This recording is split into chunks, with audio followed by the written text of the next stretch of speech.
یا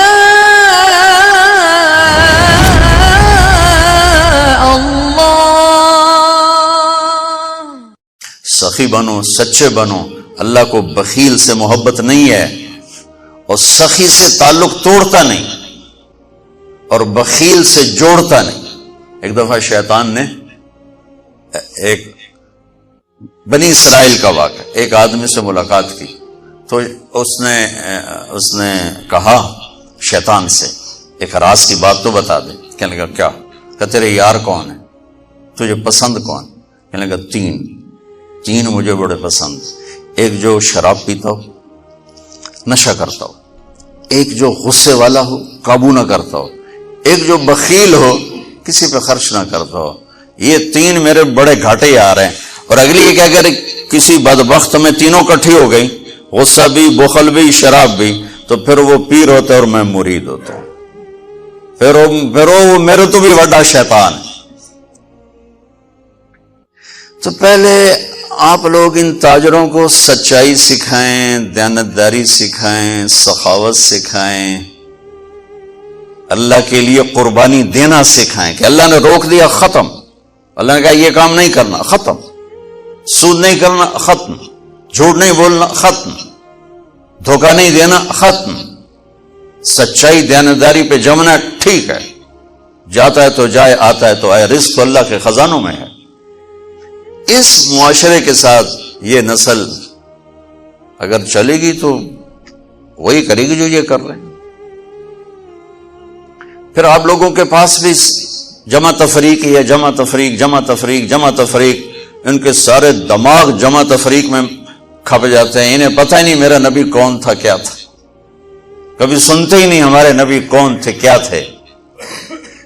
تو راہبری کا حق لے کر تو وہ تشریف لائے تھے جنہوں نے سچائی سکھائی، دیانتداری سکھائی، محبت سکھائی، حیا کو سکھایا، پاک دامنیوں کو سکھایا، سخاوت کو سکھایا.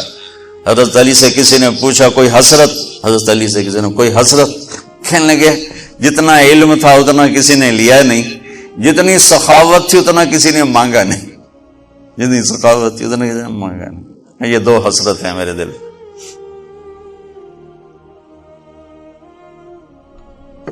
تو اللہ کو سخی پسند ہے، مال خرچ کرنے والا پسند ہے، مالدار ہو. اچھا ایک ہوتا ہے بخیل. اللہ کہتا ہے بخیل جہنم کے قریب، اللہ سے دور، لوگوں سے دور، جنت سے دور. سخی اللہ کے قریب، جنت کے قریب، لوگوں کے قریب، جہنم سے دور، اللہ کا پیارا. جب بنی اسرائیل نے بچھڑے کی پوجا کی تو اللہ نے کہا سب کو قتل کرو سارے. جب سامری پکڑا گیا جس نے شروع کروائی تو اللہ تعالیٰ نے سفارش کی، اے موسیٰ سامری کو چھوڑ دے. کہا یا اللہ سامری کو چھوڑ دوں؟ اسی نے تو بچھڑا بنایا، اسی نے تو یہ شرک کروایا، تو کہتا سامری کو چھوڑ دوں. تو پتہ ہے اللہ نے کہا موسیٰ یہ کمبخت سخی ہے اور سخی کو قتل کرنا مجھے اچھا نہیں لگتا، میں نے آپ ہی مار دے گا، تو اس کو چھوڑ دے.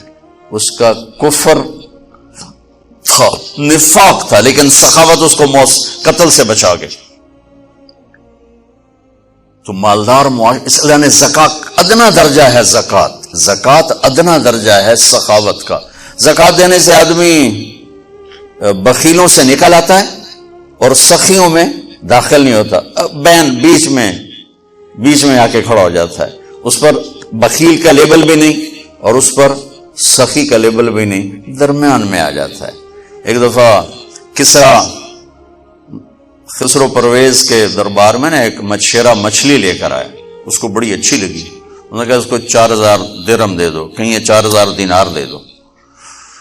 تو جب وہ اس کو دیے تو اس کی بیوی شیری نے اس کے کان میں کہا اتنی بڑی دولت تو نے مچھلی پر دے دی، تو خزانہ خالی ہو جائے گا، یہ مچھلی واپس کرو اور پیسے اس سے لو. تو خسرو پرویز نے کہا میں اتنا بڑا بادشاہ ہوں، مجھے شرم آتی ہے میں اس سے پیسے واپس لوں، میں نہیں لیتا. وہ کہنے کہ میں تمہیں طریقہ بتاتی ہوں، تم اس کو بلا کے پوچھو یہ مچھلی نر ہے یا مادہ. وہ کہے گا نر ہے تو تم کہنا ہمیں مادہ چاہیے تھی، واپس لو ہمارے پیسے. وہ کہے گا یہ مادہ، تم کہنا ہمیں نر چاہیے تھا، پیسے واپس. ٹھیک، انہوں کو بلایا، ہاں بھائی یہ مچھلی نر ہے یا مادہ؟ کہ حضور خسرا نہ نر ہے نہ مادہ ہے، اس کو 4000 اور دے دو، بیچ کی چیز. میں نے کہا نا زکات دینے والا سخی نہیں ہوتا، سمجھ رہے ہو؟ زکات دینے والا بخیل بھی نہیں ہوتا، سخی بھی نہیں ہوتا. بخیلوں سے نکل جاتا ہے، سخیوں میں انٹر نہیں ہوتا. 2.5 روپے پر 1 پیسہ بھی زیادہ کر دے تو سخیوں میں نام آ جائے گا، سخیوں میں نام آ جائے گا. پھر سخاوت کی حد کوئی نہیں ہے. انہوں نے کہا حضور یہ تو بیچ کی چیز ہے، خسرا ہے. اس نے کہا 4000 اور دے دو. تو شیریں کو تو بڑا غصہ چڑھ گیا. 8000 اس کی تو 7 پشتوں کو کافی تھا. تو 1 دینار گر گیا تو اس نے وہ اٹھا لیا. تو اس کی بیگم نے کہا دیکھا یہ کم وقت کتنا لالچی ہے، تم نے اس کو اتنا دیا، اس کی 7 پشتوں کو کافی. 1 دینار گرا وہ بھی اٹھا لیا کہ اس کے واپس لو، نہ قدر ہے. انہوں نے کہا آ جا، اور تجھے میں نے اتنا دے دیا، 1 دینار گر گیا تھا تو کیوں اٹھایا؟ کہا حضور اس پہ آپ کے نام کی مہر تھی، کسی کا پاؤں پڑ جاتا تو بے ادبی ہوتی، میں نے اس لیے اٹھایا لیا. انہوں نے کہا 4000 اور دے دو. تو بچوں ان تاجروں سے کہتا ہوں سخاوت سیکھو. پہلے یہ سچائی سیکھیں، پہلے یہ دیانتداری سیکھیں، پہلے یہ اللہ کو رب مان کر اپنی بنیادوں کو، اپنی تجارتوں سے سود نکالیں، جھوٹ نکالیں، 2 رجسٹر نکالیں، دیانتداری پر چلیں. اللہ کی قسم زمین آسمان کے دروازے اللہ تعالیٰ کھول دے گا. اور غریبوں پر خرچ کریں کہ اللہ تعالیٰ کو پسند ہے. اللہ چاہتا تو سب کو مالدار بنا دیتا، بعض کو بعض کا حاجت مند بنایا کہ اللہ کو دینا پسند ہے، اللہ پاک کو محبوب ہے سخاوت. ایک صحابی آئے، یا رسول اللہ ضرورت مندوں کو میری مدد فرمائیں. تو آپ نے فرمایا ابھی تو میرے پاس ہے نہیں. اس نے کہا تو میں لے لیتا ہوں کسی سے، پھر آپ میری جگہ بھر دینا. آپ نے کہا ہاں ٹھیک. تو حضرت عمر پیچھے سے بولے یا رسول اللہ یہ کیا بات ہوئی، آپ کے پاس ہے آپ خرچ کریں، آپ کے پاس ہے نہیں اور آپ اس طرح لوگ آپ کے نام پہ قرضے اٹھائیں پھر آپ دیتے پھریں، یہ نہیں کرنا چاہیے. تو پیچھے سے ایک اور صحابی تھے عبداللہ بن حذیفہ، ان کا یا رسول اللہ انفق ولا تخش من ذی العرش خلالا، یا رسول اللہ خرچ کریں اور عرش والے سے تنگی کا ڈر نہ کریں. تو آپ مسکرائے. آپ نے کہا مجھے اللہ نے اسی بات کا حکم دیا ہے کہ میں خرچ کروں اور عرش والے سے تنگی کا ڈر نہ کروں. بہرحال بچوں سچ سیکھو. یہ تمہاری، میں درد سے کہتا ہوں کہ ہمارے تعلیمی ادارے نہیں ہیں، کاروباری ادارے ہیں. یہ بچوں کو علم نہیں دے رہے. اور تم بھی کوئی طلبہ نہیں ہو، تم بھی ڈگری والے ہو. تمہیں ڈگری چاہیے یا نوکری چاہیے، میں تجھے انگوٹھے چھاپ ہو.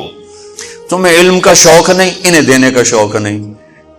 انہیں بھی کمائی کا شوق ہے اور تمہیں صرف جاب اور ڈگری کا شوق ہے. نہ تم میں کوئی علم والا ہے، نہ وہ عشق میں رہی گرمیاں، نہ وہ حسن میں رہی شوخیاں، نہ وہ غزنوی میں تڑپ رہی، نہ وہ خم ہے زلف ایاز میں. دینے والوں کو دینے کا شوق نہیں، لینے والوں کو لینے کا شوق نہیں. علم تو مر مٹ گیا ہے. وہی قوم سر اٹھا کے زندہ رہے گی جن کا علم اپنا ہوگا. تمہارا علم تو باہر سے آتا ہے. آج تک ڈاکٹر کہتے رہے مکھن نہ کھاؤ، ملائی نہ کھاؤ، گھیو نہ کھاؤ، دل بند ہو جائے گا، کولیسٹرول بڑھ جائے. اب میرا بھائی دل کا ڈاکٹر ہے، اب کہتا کھاؤ. میں کہوں کہ امریکہ کی رپورٹ آ گئی. تو تمہارا سارا آقا تو ادھر بیٹھا ہوا ہے. وہ کہیں گے یہ چلا دو چل جائے گا، کہیں روک دو تو رک جائے. بچو میرا معاشرہ بہت زوال کا شکار ہے. آپ میری نسل ہو، میری اولاد ہو. میں بہت تھکا ہوا تھا. مجھے نعیم بھائی نے رات کہا، میں نے کہا ایک تو تیری مجھے بہت ہے عزت احترام کہ میں انکار نہیں کر سکتا، دوسرا یہ میرے اپنی اولاد ہے. اللہ کرے کوئی ایک بھی سچ بولنے والا ہو گیا اور کوئی ایک بھی دیانتداری والا ہو گیا تو چلو میری آخرت، میری قبر ٹھنڈی کرنے کا سبب بن جائے گا. جس قوم میں سچ ہوتا ہے انہیں کوئی ڈبو نہیں سکتا. جس قوم میں دیانتداری ہوتی ہے انہیں زوال نہیں آ سکتا. جس قوم میں انصاف ہوتا ہے ان پہ سورج غروب نہیں ہوتا. جس قوم میں ظلم ہوتا ہے، جھوٹ ہوتا ہے، بددیانتی ہوتی ہے، ان پہ سورج کبھی چڑھا نہیں، انہوں نے عروج کبھی دیکھا نہیں. ذلت و پستی کے سوا کچھ نہیں ان کے پاس. چوپڑی روٹی کھا لینا کون سی بڑی بات. مجھے ایک میٹرک میں ایک کہانی تھی. میٹرک میں نا انگریزی کی 2 کتابیں، ایک موٹی کتاب تھی ایک چھوٹی کتاب تھی. وہ چھوٹی کتاب میں کہانی مجھے یاد آ گئی. ایک شہری کتا جنگل میں جایا کرتا تھا, تو اس کی نا جنگلی کتے سے دوستی ہو گئی. تو جنگلی کتا جوڑا ماٹکا جو ہڈیاں نکلی ہوئی ہیں, شہری کتا موٹا تازہ. تو ایک دن وہ جنگلی کتا کہتا ہے, یار تو کیا کھاتا ہے؟ انہوں نے کہا میں پراٹھے کھاتا ہوں, انڈے کھاتا ہوں, ڈبل روٹی کھاتا ہوں, دودھ پیتا ہوں, گوشت کھاتا ہوں. ان کہ یار میں تو نام ہی آج سن رہا ہوں, میں نے تو کبھی کچھ کھایا ہی نہیں ہے. یار میں نے بھی لے چل, میں بھی کوئی کھاوا کو, میں بھی موٹا ہوں. انہوں نے کہا آ جا. تو اس کو لے کے چلا. تو جب جنگل سے نکلے تو روشنی میں جنگلی کتے کی نظر پڑی, گلے میں پٹا. تو وہ کتا کھڑا ہو گیا, کہنے لگا میرے بھائی اے کی ہے. انہوں نے کہا یہ پٹا ہے. وہ کیا ہوتا ہے؟ کہ یہ غلامی ہے.